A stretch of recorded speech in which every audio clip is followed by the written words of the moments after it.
शिंदे गटाचे नेते आणि माजी खासदार शिवाजीराव आढळराव पाटील शिरूर लोकसभा राष्ट्रवादीच्या तिकिटावर लढणार असं दिसतंय। अजित पवारांच्या शिरूर लोकसभेच्या दौऱ्यादरम्यान तसे स्पष्ट संकेत मिळत आहेत। अजित पवार मनसरमध्ये पोहोचताच आढळराव पाटलांनी अजित पवारांचं स्वागत केलं। एवढंच नव्हे तर त्यांनी एकाच गाडीतनं प्रवासही केलाय। त्यावेळी अजित पवारांनी शिवाजी आढळराव पाटलांच्या संस्थेला देखील भेट दिली।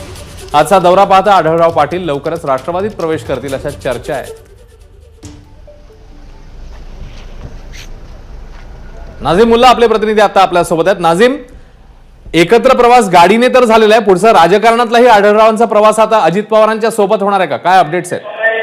आतापर्यंत त्यांचा जर प्रवास पाहिला तर एकमेकांच्या तोंडाकडे सुद्धा न पाहणारे हे दोघं आज एकाच गाडीत या ठिकाणी प्रवास करतायत। त्याची कारणही तसे आहे, लोकसभा निवडणूक पुढे आलेली आहे आणि याच लोकसभेमध्ये शिवाजी आढळराव पाटलांना राष्ट्रवादी काँग्रेसच्या तिकिटावरती या ठिकाणी उभं राहायचं आहे। त्यांनी तशा प्रकारचे स्पष्ट संकेत या ठिकाणी दिलेलेच होते, परंतु अजित पवारांकडून ग्रीन सिग्नल येणं बाकी होतं आणि अजित पवारांनी सुद्धा तसा प्रस्ताव या ठिकाणी ठेवला होता। परंतु आजचं जे या ठिकाणी त्यांचं म्हणजे शिरूर लोकसभेत जे अजित पवार दौऱ्यावरती आहेत, हेलिकॉप्टरमधून ते खाली उतरतात आढळरावांनी तिथं त्यांचं स्वागत केलं। दोघं एकाच गाडीत बसले, पुढे जाऊन ते अगदी आढळरावांच्या संस्थेपर्यंत या ठिकाणी अजित पवार या ठिकाणी गेले। दोघांचे हे जे काही जवळीक वाढतीये यातून हे स्पष्ट दिसतंय की आढळराव आता राष्ट्रवादी काँग्रेसमध्ये प्रवेश करतील आणि राष्ट्रवादीच्या तिकिटावरतीच या ठिकाणी अमोल कोल्हेंच्या समोर उभे ठाकतील। अजित पवारांनी या ठिकाणी अमोल कोल्हेंना खुलं आव्हान दिलेलं आहे की तुम्ही परत खासदार होऊन दाखवा आणि त्यांना खासदार होऊन द्यायचं नाहीये।